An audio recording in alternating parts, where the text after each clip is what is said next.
Stéphanie Huguenot, bonjour. Strasbourg. Vous œuvrez en classe passerelle à Mulhouse. Tout à fait.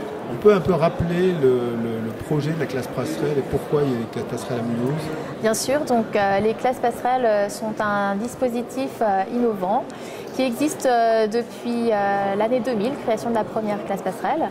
Donc c'est un partenariat entre l'Éducation nationale et la ville de Mulhouse qui permet de favoriser l'accueil des enfants de 2 à 3 ans.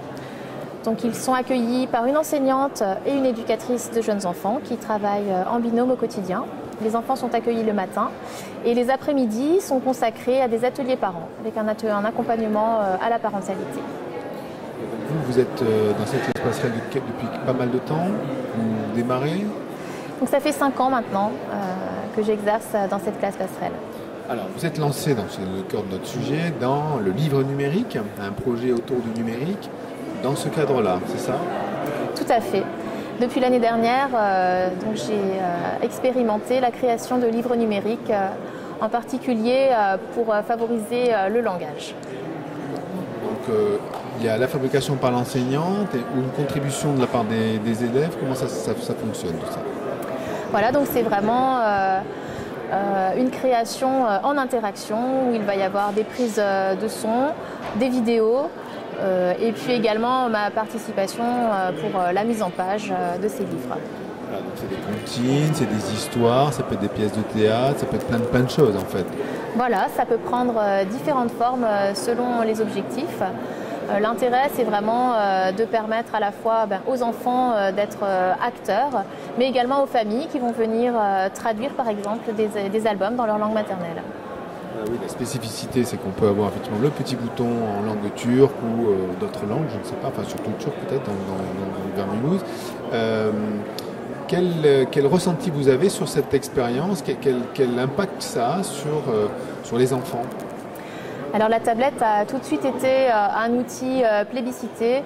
Les enfants l'ont très vite prise en main, utilisée en autonomie. Pour les parents, ça permet vraiment de leur apporter une fenêtre, un regard sur l'inconnu. Qu'est-ce qui se passe à l'école? Que font mes enfants pendant la journée?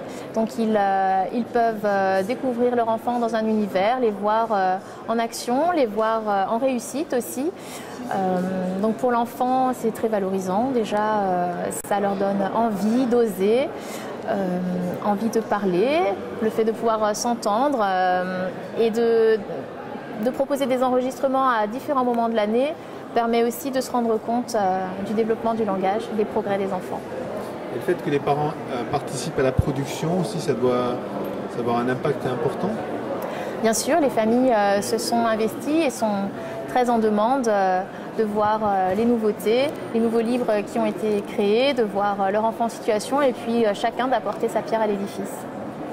L'objectif, c'est de créer un fonds de livres numériques ou c'est le travail qui est fait autour de cet objet numérique qui est important essentiellement? Alors non, l'objectif, ce n'est pas de créer un fonds, c'est de mettre vraiment le numérique au service des besoins des enfants, des besoins des familles et de partir toujours des besoins en situation et ensuite de réfléchir à quel type de livre on utilise ou non. Alors, on va parler de l'enseignante.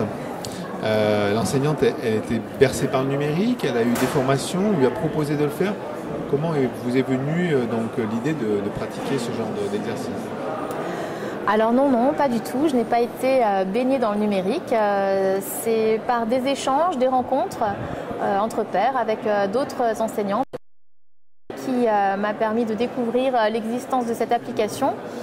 Et ensuite, c'est par l'expérimentation, l'essai-erreur que j'ai, de fil en aiguille, construit différents types de livres. On n'a pas parlé de l'application, mais on est sur iPad et c'est iBook Author, c'est ça? C'est Book Creator sur Creator. iPad. Voilà, tout à fait. Donc c'est un logiciel très facile d'utilisation, accessible à tous.